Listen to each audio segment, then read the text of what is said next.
नमस्ते. साहित्य उत्सव. मी मुकेश वानखेडे.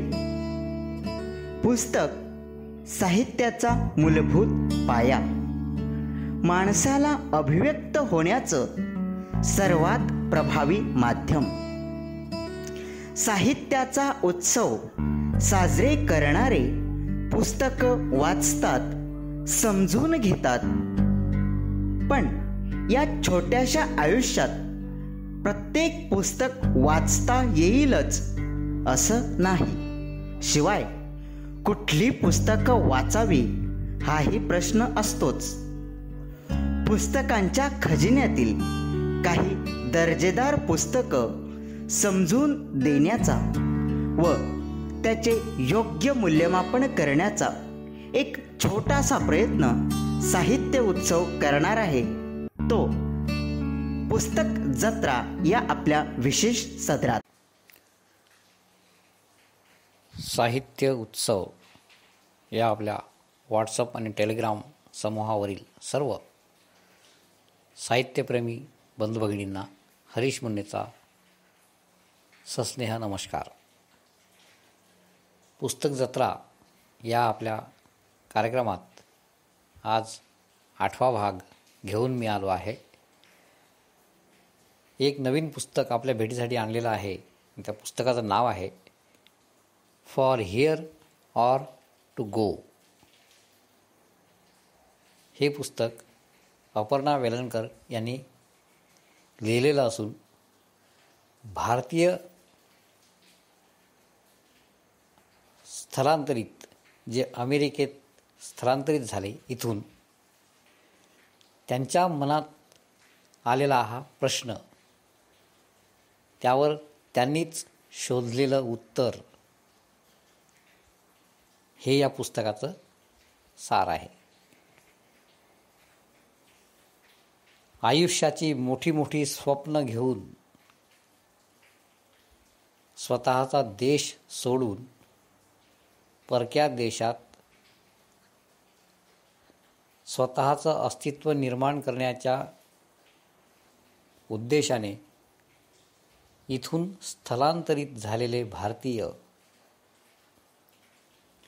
त्यांना तिथे काय अनुभव आलेत, त्यांनी तिथल्या परिस्थितीचा कसा सामना केला, त्यावर कोणी मात केली किंवा नाही, की त्या पलीकडेही जाऊन आणखी काही त्यांनी मिळवलं, या सर्व गोष्टींना प्राधान्यक्रम देऊन या पुस्तकाची निर्मिती झालेली आहे. हे करत असताना कोणतेही पुस्तकं अथवा ग्रंथ वाचण्याची गरज त्यांना भासत नाही. त्याऐवजी एक संशोधनाचा भाग म्हणून स्वतः अमेरिकेत जाऊन त्यांच्यात राहून, त्यांच्यातले होऊन, त्यांच्या मनातून जे काही त्यांनी काढून घेतलं, त्यांचे विचार जाणून घेतले, त्यांचे अनुभव जाणून घेतले आणि ते अनुभव इथे अपर्णाताईंनी उद्धृत केलेले आहेत. आणि त्यामुळेच हे पुस्तक पूर्णपणे सत्य आहे. कल्पना विस्तार इथे कुठेही मिळणार नाही. त्याऐवजी भारतीयांचं अमेरिकन जीवन हे कसं घडत गेलं आणि त्यातून त्यांनी काय साधलं, संस्कृतीचं काय झालं, ह्या सर्व गोष्टींचा विचार त्यांनी या पुस्तकात केलेला आहे. आणि विचार केला असं म्हणण्यापेक्षा आपण असं म्हणूया की त्यांनी प्रत्यक्षात तिथं काय घडतंय त्याचं जसंच्या तसं वर्णन या पुस्तकात अगदी क्रिकेटच्या धावत्या वर्णनासारखं केलेलं आहे. आणि हे पुस्तक वाचताना आपला सगळ्यांना आवडेल यात शंका नाही. मजेदार प्रसंगही यात आहेत, काही तुरट प्रसंग आहेत, काही आंबट गोड प्रसंग आहेत. एकूणच धमाल या पुस्तकाने केलेली आहे आणि म्हणून हे पुस्तक नक्कीच ज्यांनी वाचलं नसेल त्यांनी वाचावं. हे पुस्तक दोन्ही भाषांमध्ये आहे, मराठी आणि इंग्रजीसुद्धा. त्यामुळे for here or to go याचं मराठी एडिशनसुद्धा उपलब्ध आहे आणि इंग्रजीही आहे. हे पुस्तक लिहित असताना त्या प्रत्यक्ष अमेरिकेमध्ये राहिलेल्या आहेत. त्या लोकांच्या त्यांनी याद्या तपासल्या. त्या याद्या म्हणजे काय, तर इथून जाताना कोण काय काय घेऊन गेलेलं, इथून तर त्यांच्या जीवनाची सुरुवात कशी झाली, मग मध्ये त्यांना काही प्रॉब्लेम आलेत का, आणि आले असतील तर मग त्यावर त्यांनी मात केली की नाही, वगैरे वगैरे. तसंच मग तिथे गेल्यानंतर त्यांचं सामाजिक जीवन कसं आहे, त्या सामाजिक जीवनामध्ये त्यांनी आपला नवीन ठसा उमटवला का, हे सगळं बघण्याचा प्रयत्न या पुस्तकातून करण्यात आलेला आहे. आता काही रोचक प्रसंग तुम्हाला सांगतो. सत्यनारायणाची कथा करायची आहे अमेरिकेमध्ये. मग एखाद्याने जर सत्यनारायण कथा घरी ठेवायची आहे, मग सांगेल कोण, तर भटजी हवाच. मग भारतातून आलेला एखादा भटजी शोधायचा आणि हे भटजी सुटाबुटात एखाद्या कारणी आपल्या घरी येणार. कपडे उतरवून उपरणं पंचा वगैरे परिधान केला की पूजा सांगणार, आणि पूजा सांगून झाली, सगळं आटोपलं की भटजी आपले पुन्हा मागच्या बारमध्ये जाऊन, अर्थात त्यांच्या घरीच बार असतो, त्या बारमध्ये जाऊन एक पेग मारल्याशिवाय मात्र तिथून परत जात नाहीत.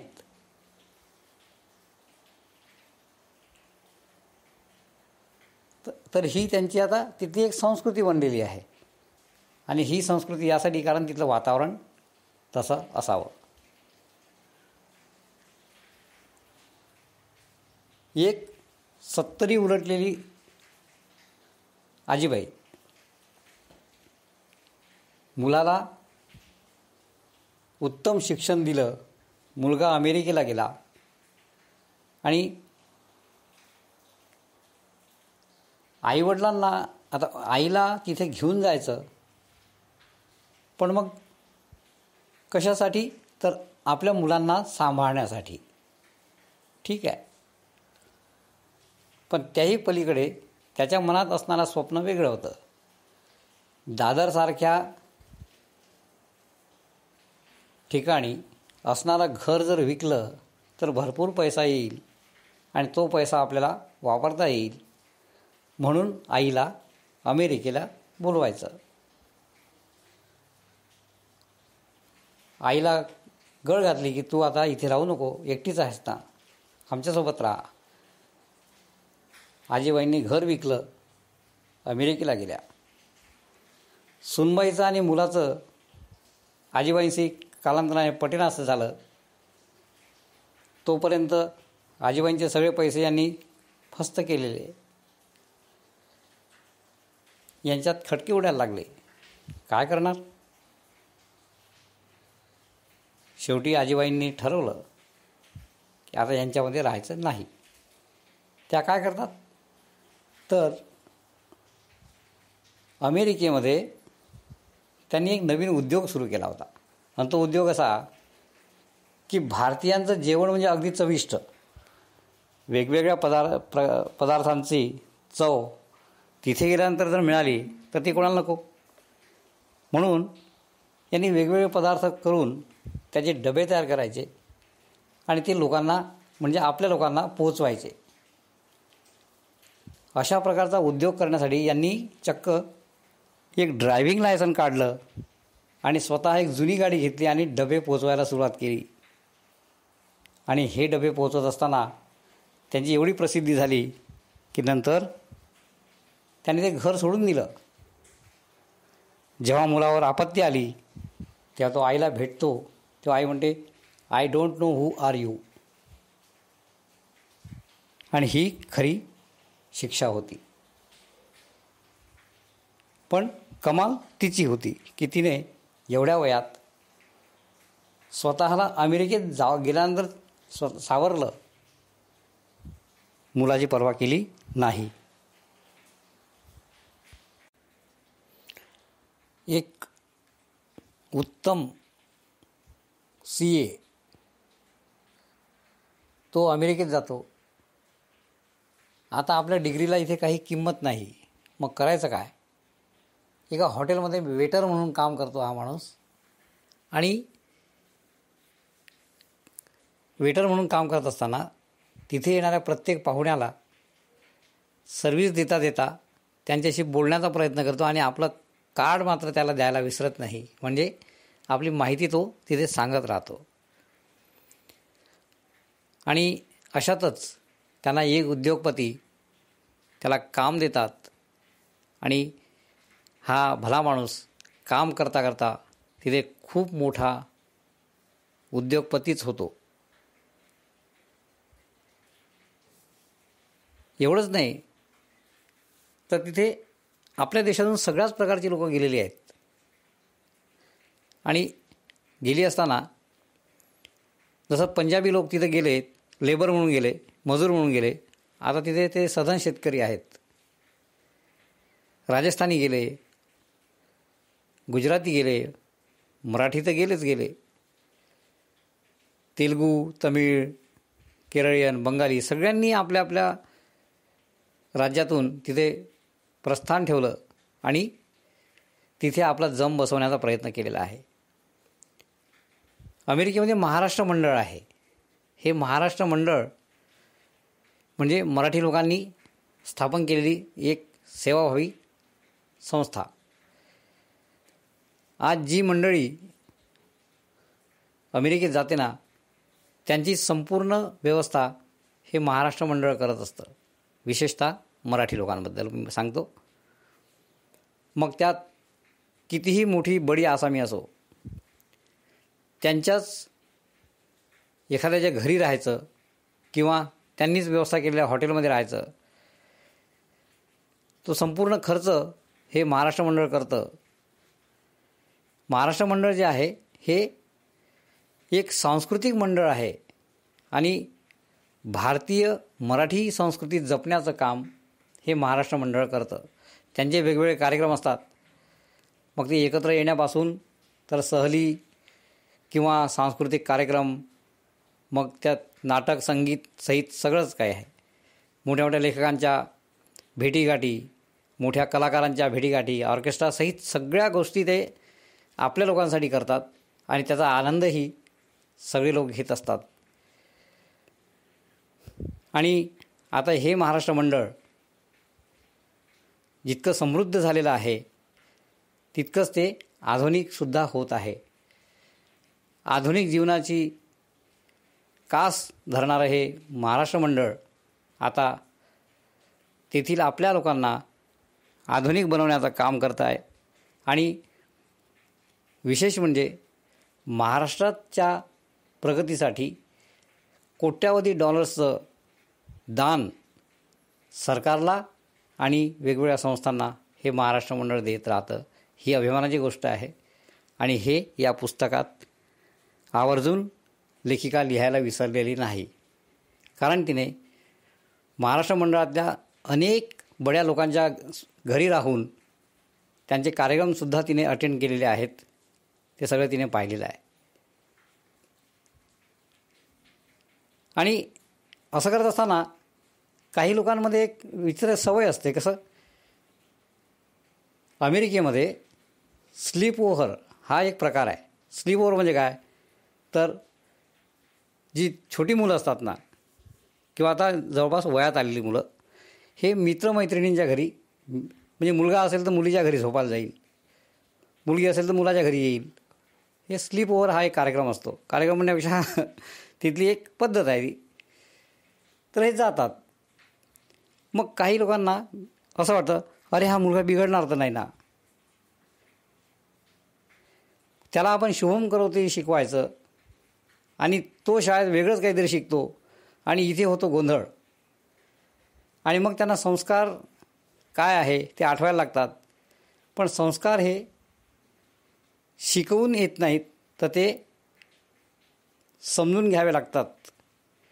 त्यासाठी त्यांनी एक खूप छान उदाहरण दिलेलं आहे. एक सोनिया नावाची मुलगी, आईवडिलांना ती वांड वाटते, परंतु एवढं असूनही जेव्हा ती मोठी झाली, समजदार झाली, आईवडिलांना काही वाटो, पण तिने तिचं ध्येय ठरवलेलं आहे की ज्या लोकांना आता आपली गरज आहे त्या लोकांना बाहेर देशात जाऊन व्हॉलेंटिअर म्हणून ती काम करते. मग संस्कार हे की फक्त शुभम करोती म्हणावं हे संस्कार आहेत, हा प्रश्न पडतो. अशा प्रकारचे अनेक काही उदाहरणं इथे दिलेले आहेत. त्यानंतर तिथल्या संस्कृतीमध्ये स्वतःला झोकून देताना, जसं मंदाचा मँडी असे आपले नावही ते धारण करतात आणि त्यांची एकूण मजाही येते. खूप सारे प्रसंग आहेत, वेळ आपल्याकडे तितकासा नाही, आणि म्हणून हे पुस्तक वाचलं की तुम्हाला ते प्रसंगच काय अख्खं अमेरिकन जग तुमच्यासमोर येईल. मला खात्री आहे हे पुस्तक तुम्हाला नक्की आवडेल. विशेष म्हणजे या पुस्तकाचं हे मराठीमध्ये आहे, हे भाषांतरित नाही, आणि स्वतः लेखिका मराठी असल्यामुळे तिने त्यात आपल्या लोकांबद्दल जास्त लिहिलेलं आहे. बरं, तिथे स्त्रिया आपले जुने लेणे लिहायला विसरत नाहीत. जेव्हा लेखिका एका बाईंकडे जातात त्यावेळी त्यांनी 50 वर्षापूर्वी तिथे जेव्हा त्या स्थलांतरित झाल्या तेव्हा नेलेली एक साडी ती नेसून त्यांनी त्यांचं स्वागत केलं. अंगावरचे सर्व दागिने त्यांनी घातलेले होते. म्हणजे हे सगळं त्यांनी सांभाळून ठेवलं आहे, तेही ते विसरत नाहीत. अशा प्रकारचं हे पुस्तक आहे आणि अशा प्रकारची जीवनपद्धती तिथे त्यांनी ॲडॉप्ट केलेली आहे. आणि म्हणून हे सगळं पाहत असताना कधीकधी काही प्रसंग विचित्रही असतात. उदाहरणार्थ, काही लोकांना विचित्र प्रसंग असे येतात, हे जे बाहेरून आलेले लोक असतात हे जर तिथे स्थायिक झाले नाहीत, म्हणजे गरीब देशांमधून, तर मग ते अशा लोकांना त्रास द्यायला सुरुवात करतात. कोणाच्या घरावर काहीतरी लिहून ठेवणं, कुठेतरी काहीतरी आचरटपणा करणं, असलेही प्रसंग येतात.